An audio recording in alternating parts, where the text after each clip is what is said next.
G'day fellas, welcome back to another tier list. This is a tier list that's going to be updated after Genesis has happened. So we're doing this right now before Genesis, the main event, is happening. And that's what it's going to be based on. So we're going to be talking about how the meta has shifted, as well as some of the notable changes that we've seen. We'll be starting off with the S tier civilizations, then working our way down the civilization tier list. It's going to look similar to the last tier list if you have watched that video. But at the same time, it's going to be different. And most importantly, keep in mind, this is a subjective tier list, which means that you may not agree with everything that I say or every position that I put these civs, and that is perfectly okay. So let's get into it. The first and only civilization that currently sits at S tier now is the French. You may have seen this a few times in the most recent Genesis event, but even if you haven't and you've played any quick match games, you would have come across French. And they are incredibly oppressive. Part of the reason why they're so strong at the moment is, first and foremost, they have a scaling villager production ability.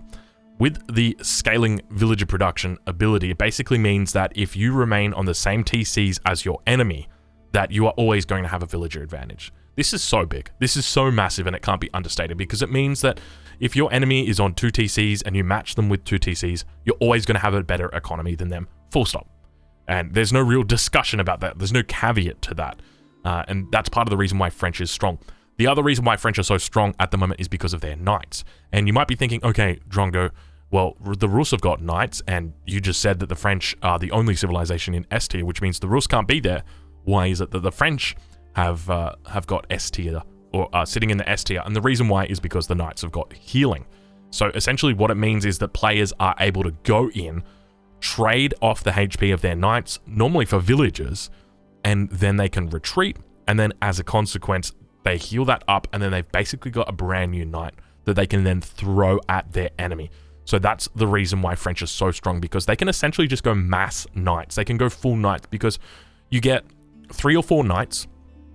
I'll bring up paint just to quickly explain it for anybody wondering. All right, so let's say you've got like a whole bunch of knights, or your enemy's got like little spears out, right? Like this. Let's say they've got 5 spears. So what happens? Let's just say you've got 5 knights, okay? So you have the same thing. All right? And then you come in, you trade with them, okay? And just as your knight, let's say they focus down this one in the middle, okay? So these 3 spears are focusing this one down in the middle. So what do? You move this knight back, and you just send it back to your base. It goes and heals up. And all of these knights here, these knights are focusing on this guy, like that, and this guy right here, and so they die, okay? And eventually, your enemy's spears are going to be outnumbered, and your knights are going to survive, because you're just going to pull back your knights like that, and then they're going to regenerate back up to full HP, and it's going to mean at the next fight that you've got extra knights that you shouldn't have, that any other civ wouldn't be able to have, because they wouldn't have the healing ability. Now, don't get me wrong, there's ways that you can heal up your knights, but the fact that they passively heal, it's incredibly strong, and it's a huge reason why French are currently sitting at S tier, because this is available to them very early in the game. Let's talk about the next civilization. It is, of course, the Rus, but they are sitting only in A tier at the moment. So the first tier list had Rus sitting at S tier. There's been a couple changes in the meta, a couple shifts in the way that players are playing. For an example, people have worked out how to counter the Rus. They know how to effectively counter the Rus opening, where they look to steal hunts and deny those hunts. And I would just like to thank, we've just had S-Jow coming in with a massive raid. Even though we've got the notifications turned off because we're currently filming a YouTube video, I would just love to say thank you very much, S-Jow. I hope I'm pronouncing that correctly. Jow. If I remember correctly, you are from the StarCraft community, so welcome over. Thank you very much, guys. And let's continue on. So the Rus are a civilization that is incredibly strong, a very versatile civ, but at the same time doesn't have all the same bonuses that the French do. So it lacks in areas that the French have got significant strength, so with regard to economy. By the same token, the Rus late game is incredibly strong, one of the strongest late games in the game, just simply because of Springalds. However, we've now started to see players begin to counter this, so once again, bringing up paint. So for anybody unfamiliar with the healing ability, so essentially, you can have a whole bunch of villagers around a culverin, okay? And this is part of the reason why French, once again, are very, very strong.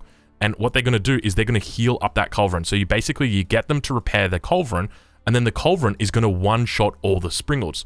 So even if you have like 7 or 8 springalds, okay, they all have to fire at the exact same time to kill the culverin. And if they make a nice little concave like this, and then they fire like 1, 2, 3, 4, the villagers are just going to heal it up. And the culverin will survive. And that's part of the reason why the Rus late game isn't as strong as it used to be, because people are learning how to effectively counter it. So that would be our first A tier entrant. The second A tier entrant would be the English.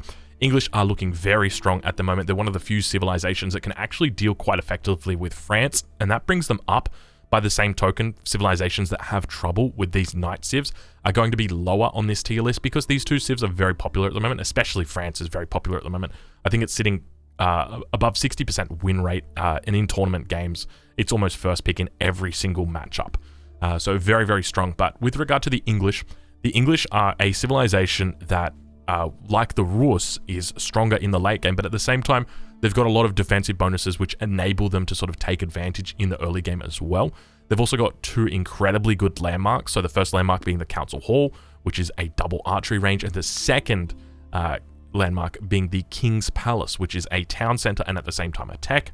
I've talked about this landmark before. It's one of the strongest landmarks in the game because it enables you to boom and focus on your economy, but at the same time enables you to tech and continue to move up through the ages. So an incredibly strong landmark. Just with regard to the longbow, your longbows are one of the best units in the game. The most effective unit at what they do, definitely. But because they've also got that +1 damage and the +2 range, very effective at sniping out the French knight. So if there's one knight that is looking to run away on extra low HP, they've got that extra range, slightly more damage, which is just enough to pierce through and get extra damage points onto those French units. So a really strong civilization. Another civilization that is going to be up in the A tier, we've actually got quite a few in the A tier at the moment, and I guess that begs the question as to whether they should be in A or whether they should be in B, but it is the Mongols. Mongols, infamous for their early aggression. In Age of Empires 4, at the moment, if there is water on a map, ideally you want to play water. The only problem is, against the Mongols, you can't play water. Now, obviously, that's different if it's Warring Islands, that's different if it's Archipelago, but on any hybrid map where you actually, have a chance for the enemy to attack you on land and at water at the same time, then the Mongols are incredibly strong. And part of the reason why is because they can get more units out before you can. That's part of their uvu and their double production of the barracks. Essentially, it means they're able to push you on water. So let's say you drop down a dock. They are able to then drop down a dock as well, but they can also drop down a barracks. And then at the same time, they're going to be hitting you with double spears. You can respond with your own spears, but at the same time, that's only going to be 1 at a time, whereas they're doing 2 at a time. So they're going to have that early tempo advantage. Now, we're still seeing players develop in the meta. Slowly they're learning about how to counter this.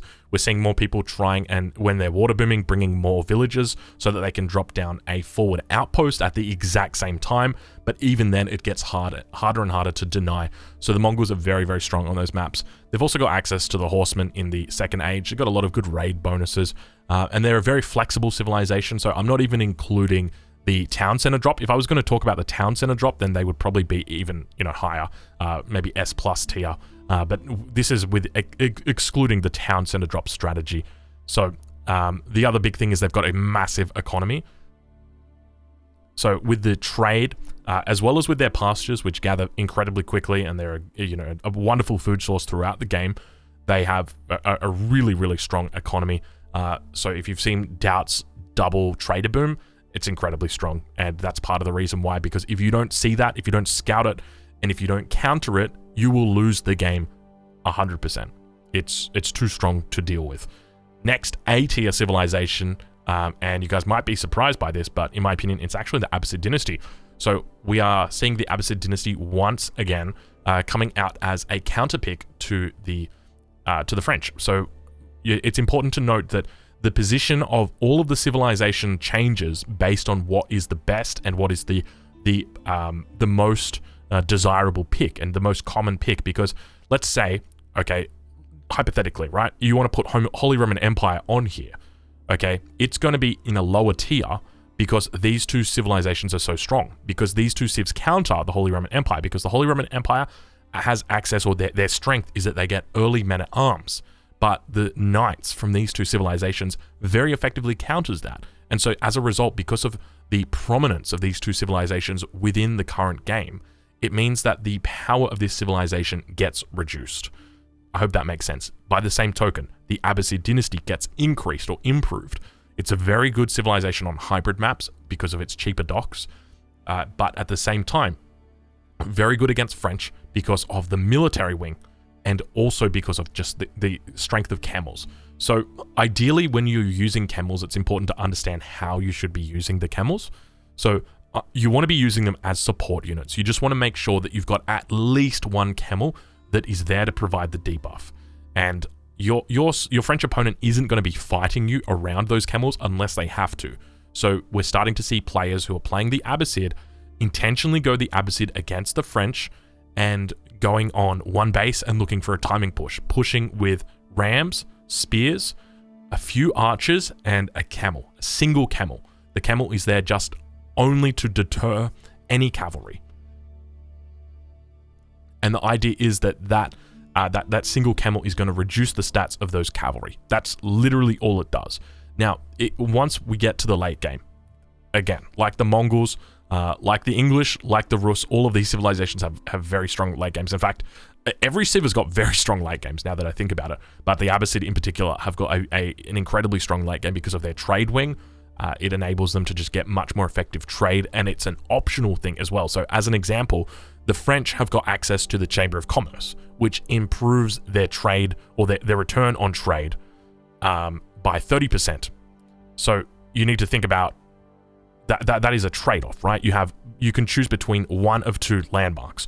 You either choose the Chamber of Commerce in the first stage, or you choose the School of Cavalry. And 99.9% of people are going to be choosing the School of Cavalry, which means they can't get the Chamber of Commerce. Whereas with the Abbasid, you always have the option to go into that tech route, and you will have the option to pick up that extra, I think it's a 30% bonus for their traders. So that's part of the reason why they're so strong. If you do make it to the late game with the Abbasid, mass camels, you're going to be fine. Mass camel, I think at the moment, the current meta strategy for Abbasid late game is bombards and camels. I don't think anything can beat it. It's pretty wild. So let's talk about the next civilization. It is the Holy Roman Empire. It's going into the B tier. And the reason why it's going into the B tier, as I mentioned earlier, these two civilizations, specifically the French, or especially the French rather, is a very prominent pick in the current the current meta. In the current balance, you see, if you were to go into quick search right now, you'd probably see about 60% of people, 70% of people playing the French. And that's going to reduce the strength down of the Holy Roman Empire. So, as I mentioned earlier, they do have access to the man-at-arms, and that's part of their strength, right? Man-at-arm timing pushes. And there was even a stage in, the I don't know if it was the beta test or the technical stress test, people were looking at the Holy Roman Empire like, this civ is really, really strong. It's really good. And then as soon as the Rus and the French got introduced, it was like this civ just got kicked down a couple of tiers. And so it just kind of, it sucks at the moment. And I suspect if we do see balance changes happen in the future to these two civs, that it will probably improve the strength of the Holy Roman Empire, because it's going to mean that these civs aren't picked up as much as it. The Holy Roman Empire are still really good on water maps. It's the same as the English. They have access to the galley, which is the second strongest feudal age ship. It's the strongest arrow ship in the game, but keep in mind the French have access to the Hulk, which is part of the reason why they're S tier. And as a result, they also with their Prelate is such a great unit in the early game. Regnitz Cathedral in H3 is an incredibly strong landmark as well. I think it's the only viable landmark to go as the Holy Roman Empire. You really want to try and get up to H3 as quickly as possible. Get that bad boy rolling, because plus 300%, I think it is. Is it plus 300? It's times 3 on the gold. It goes from 100 gold up to 300 gold a minute. Incredibly strong landmark. And if you can secure that, it looks like pretty much a GG from there. It'd be very difficult to lose that. So let's move on to the next tier. So then we've got the C tier of civilization. So I'm going to put the Chinese down here. The Chinese have got a lot of difficult matchups, I would say. Part of the reason why the Chinese are tough as well is because they're a slow civilization in the beginning of the game.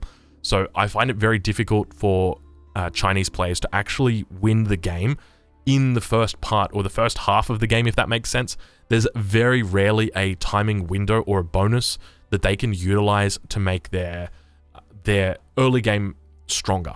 So you've got units at the moment that are very underwhelming. So for example, the Chokunu, which is the unique Chinese archer, it's incredibly expensive to get to, and then it's incredibly expensive to make. And then even once you make it, it's actually not that overwhelming in the first place. So it's not like it is it's got a lot of trade-offs. If you were to look at the unique units of other civilizations, like let's say, for example, the French Royal Knight, okay? They literally just take a normal knight and then give it all these insane bonuses. You take a look at the longbow, okay? They do the exact same thing as an archer, but it's got all these crazy bonuses. Longer range, extra damage. Sure, it's a little bit slower. Sure, it costs a little bit more, but they are objectively a better unit. Then you get to the Chinese unique units, and they're all just like really bad.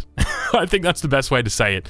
Like the Nest of Bees, as an example, it's just a really bad mangonel, and the Chokunu is exactly the same. With this civilization, I don't think it's possible to even try and get a victory condition in the early game like you would with the French. With the French, you've got so many victory conditions. Same with the Rus, even with the English, like a lot of one base play. With the French, you can just raid your enemy to death until they die, or do, a 3-night semi-fast castle. But with the Chinese, it's literally, I have to turtle, and I have to boom, and then hopefully I get to Imperial Age. Hopefully I can outscale my enemy, make enough bombards, get pyrotechnics, get crazy good hand cannons, and then I might win. So that's why the Chinese are sitting down here. They're a complex civilization, and they are a lot slower than other civilizations, and that puts them down here. In addition to that, we also see the Delhi in the same tier for much the same reasons. They're a complex civ, they're a slow civ. We had these guys down in this tier in the first tier list that we did, and in this tier list that doesn't change. So these guys still sit down there. At the moment, these two civilizations are still somewhat undiscovered just because of how slow they are and how slow that they play. I do hope that coming up to Genesis, we will see these civilizations coming out a little bit more, especially because there's going to be longer periods or longer series rather. So you're going to be having best of 5s and best of 7s, I think, in there, which means that hopefully we should be able to see a lot more civilization variety instead of just French and English and Mongols. So that's your tier list. If you're watching this on YouTube, I hope that you've enjoyed it. If you're watching this on Twitch, make sure you guys say hi to YouTube because they're about to go bye-bye. And I'll catch you guys in the next one. Thank you so much for watching.